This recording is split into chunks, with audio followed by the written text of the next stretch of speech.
This week, you wrote an op-ed for the New York Times giving your 3 reasons why you said you're certain that Vice President Kamala Harris will win America. It will all be okay, you wrote.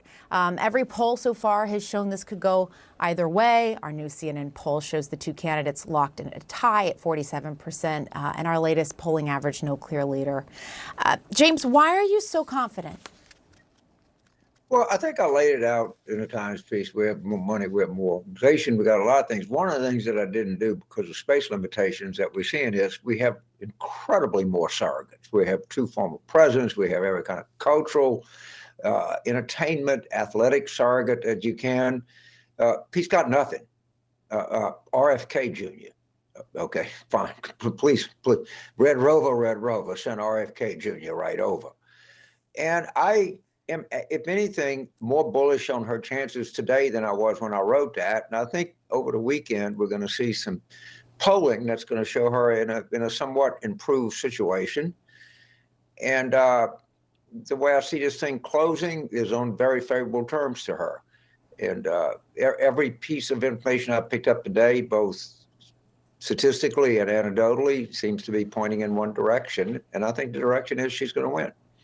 And I don't have to tell you, I know, I've seen the documentary, which, by the way, is great. And I've seen you work those phones. I know you're talking to everybody all the time. So I don't have to tell you that there are a lot of Democrats. And if you're in the Beltway, if you're in that corridor, all you hear is they are really, really, it varies from anxious to just throwing their hands up. That they're very concerned she will not win. One of their criticisms that you hear, and you hear this from voters too, to be fair, is that she is not clear enough on her policy positions, that they don't understand what she's trying to pitch to voters. Do you agree with that? And do you think that that will matter?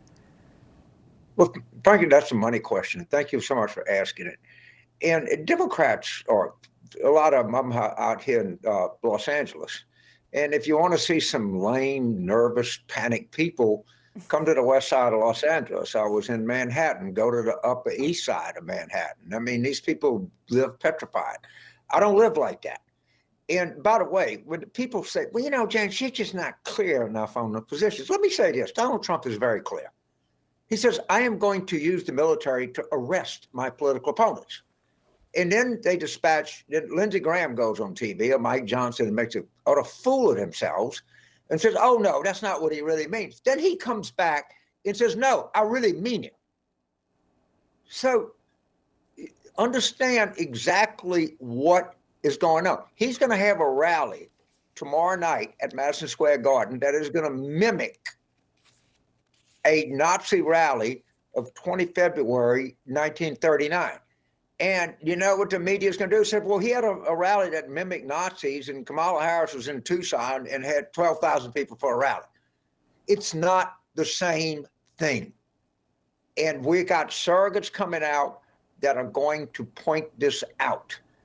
And everybody, all these people I meet in airports, like, quit being so nervous. Go out and do your job, and let's win this thing, because we're going to win it. It's just that simple. I feel very, very confident. I would not have done that. As you know, you watch a documentary. I'm not a particularly ad hoc person.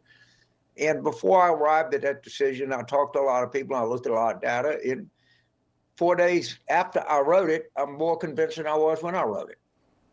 Yeah, and in that op-ed, you really make the case that Americans have rejected this dark vision for the future. They've essentially rejected Trump at every turn since he won in 2016.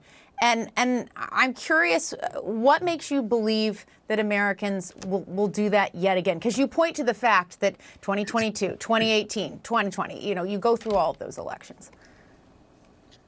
Well, one of the things that the document didn't point out about me that's true is I'm a horse degenerate. I like to bet on horse races. And if I see a horse that's won 4 races in a row, I'm going to say, well, they're going to have to beat me, because I think the horse is, as long as they haven't lost, not going to lose yet. That's what the Democrats do. But you have this professional, I got to be fair crowd. Just like, I'm just saying what I see, okay? I'm just a truth teller. Well, I'm a truth teller. We have not lost an election. If you say we lost 2016, okay, I'll buy into the distributed fluke, but we lost. We won in 2018. We won in 2020. We won in 2022. We won in Long Island. We won in Florida. We won in Alabama. We won in Alaska. We're just winning everywhere. And every so-called cable TV jock or at-home quant or polling analyst says, well, but you got to look at where the independents are here, what's happening to young black males under 30, and a bunch of nonsense that people don't have any idea what they're talking about. So I'm not a guy that tends to equivocate much, but when I arrive at a decision, I like to think that I'll give it some thought. And I think that Harris is going to win the presidency next Tuesday. I just do. What do you think? And look, you're talking about all the pundits and everybody that has opinions, but what do you think is the bumper sticker message that Harris closes with? We know that she's really highlighting the threat, obviously, to democracy. She was heavy on the reproductive rights issue, especially last night with Beyonce in Texas. What do you think is really going to connect and really motivate those people to vote for her? It's the Constitution, stupid. We have lived under this Constitution since March of 1789. Trump is telling you that he is going to dismantle the entire constitutional order in the United States. He is telling you that he is going to turn the government over to a pack of theocrats and is going to turn foreign policy over to a pack of billionaires. You can see the evidence of this every day that you exist. And do I wish early on that we'd have had a little stronger position about helping the middle class? Probably so. But here we go. We got 9 days to go. And the existence of the Constitution and the system of government that we have had and treasured for so long in this country is at risk, plain and simple. And it needs to be covered that way. And I am highly critical of 80% of the media coverage that tells me that I do not understand their jobs. I understand it clearly. Your job in Birmingham was not to cover Bull Connor and Martin Luther King equally. Your job after Pearl Harbor was not to cover Tojo and Franklin Roosevelt equally. And we have to understand that our existence as a constitutional republic is at severe risk here.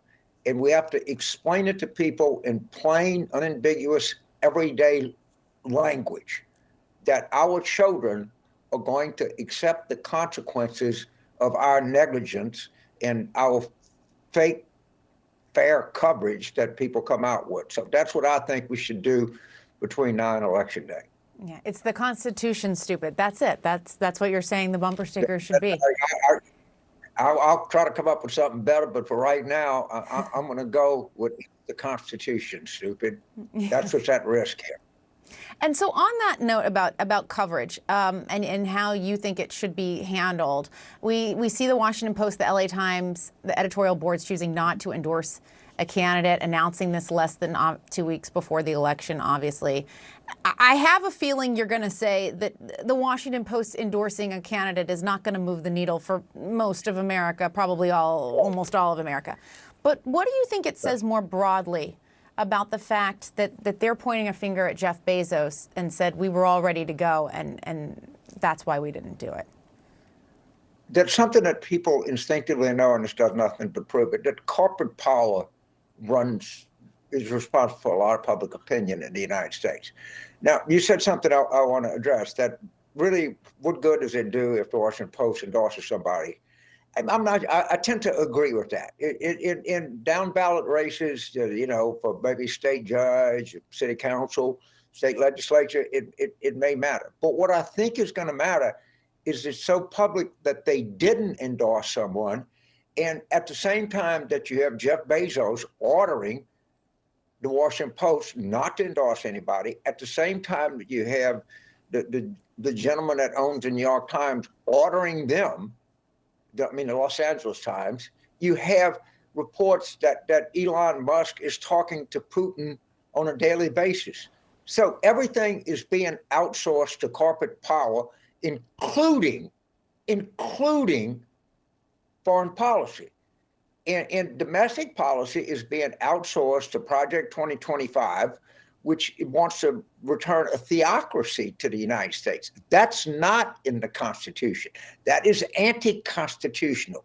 And they're telling you right to your face, this is what they're going to do. And I got to listen to a bunch of idiots out there on television tell me how, here I stand, I must be fair. I can do no other. I can only speak the truth. Well, speak the truth for once in your ignorant, flexible life. Tell people what's going on. All right, and I want to ask you too about your I have some strong opinions, I guess. Well, that's why we have you on. We want to hear those opinions. Well, thank you. Thank you for giving me the platform.